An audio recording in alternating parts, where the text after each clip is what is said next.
World cup પહેલા team India પાસે આ છેલ્લી 5 મેચો છે અને આ 5 મેચની સિરીઝ સિમ્પલ નથી બોસ. આ 5 મેચની સિરીઝમાં ટીમ ઇન્ડિયાએ વિનિંગ ફોર્મ્યુલા શોધવાનું છે. ટીમ ઇન્ડિયા અને મેનેજમેન્ટ એક જ વસ્તુ ઈચ્છે છે, એક સ્ટ્રોંગ 11 શોધવાનું વર્લ્ડ કપ પહેલા. આજે આપણે વાત કરીશું team India road to world cup માટે કેટલી તૈયાર છે.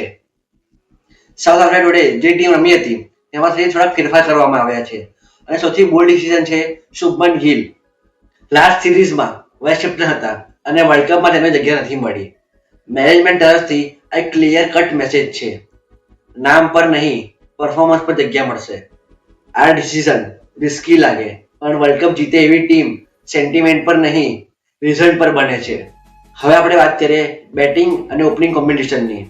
સૂર્યકુમાર યાદવની વાત કરીએ તો ફોર્મને લઈને થોડું સ્ટ્રગલ કરી રહ્યા છે. આ સિરીઝ એમના માટે કોન્ફિડન્સ સિરીઝ બની શકે છે. 2-3 ઇમ્પેક્ટ ઇનિંગથી તેમનો કોન્ફિડન્સ પાછો આવી શકે છે અને ઓપનિંગમાં ફરીથી અભિષેક શર્મા અને સંજુ સેમસન આપણને પાછા જોવા મળશે. એગ્રેસિવ અભિષેક પ્લસ ફ્લોલેસ સંજુ, આ ઓપનિંગ પેર ટીમ ઇન્ડિયાને એક્સપ્લોઝિવ ઓપનિંગ સ્ટાર્ટ આપી શકે છે. મિડલ ઓર્ડરમાં સ્ટેબિલિટીની પણ જરૂર છે. આ જ જગ્યા ઉપર ટીમ ઇન્ડિયા થોડોક એક્સપેરિમેન્ટ કરી રહી છે. વાઇસ કેપ્ટન અક્ષર પટેલ, બેટથી રન, બોલથી કંટ્રોલ અને ફિલ્ડિંગમાં એનર્જી, આ ટીમ ઇન્ડિયા માટે સાયલેન્ટ મેચ વિનર છે. ફિનિશર રોલની વાત કરીએ તો રિંકુ સિંહને એક મોકો મળ્યો છે ફરીથી.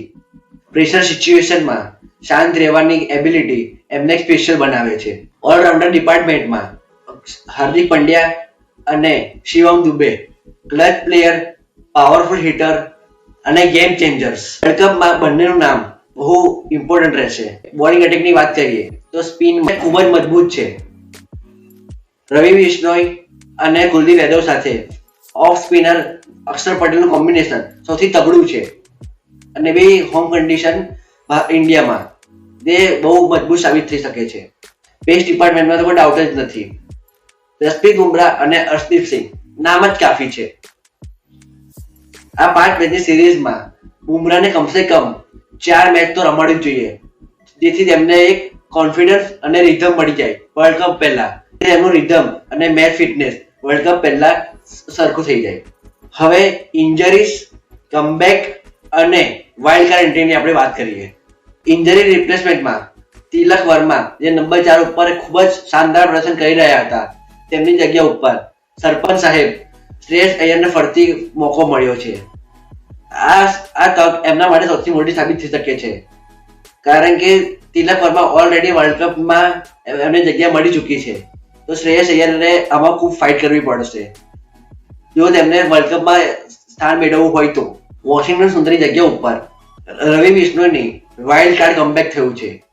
વાઇલ્ડ કાર્ડ એન્ટ્રીની વાત કરીએ તો ઈશાન કિશન ફર્સ્ટ ક્લાસ ક્રિકેટમાં એમને ખૂબ જ રન બનાવીને ટીમ ઇન્ડિયામાં પાછું સ્થાન મેળવ્યું છે. તો આ સિરીઝ એમના માટે પણ ખૂબ જ મહત્વપૂર્ણ રહેશે. તેમનામાં રન બનાવવાનું હંગર છે, એક્સપિરિયન્સ છે, તો આ એક ડેડલી કોમ્બિનેશન સાબિત થઈ શકે છે ઈશાન કિશન માટે. ઓવરઓલ જો આપણે પિક્ચર જોઈએ, ટીમ ઇન્ડિયા બેલેન્સ, હંગરી અને કોન્ફિડન્ટ લાગે છે. ઓપ્શન છે, ડેપ્થ છે અને લીડરશિપ પણ છે. વર્લ્ડ કપ પહેલા આ ટીમ ઇન્ડિયા માટે પ્રેક્ટિસ નહીં પણ આ ફાઇનલ તૈયારી છે. તમને શું લાગે છે, ટીમ ઇન્ડિયા વર્લ્ડ કપ જીતવા માટે તૈયાર છે? એ કોમેન્ટમાં જણાવો અને ફોલો કરવાનું ના ભૂલતા. પીચ રિપોર્ટ 360 અને એ બી ગુજરાતીમાં.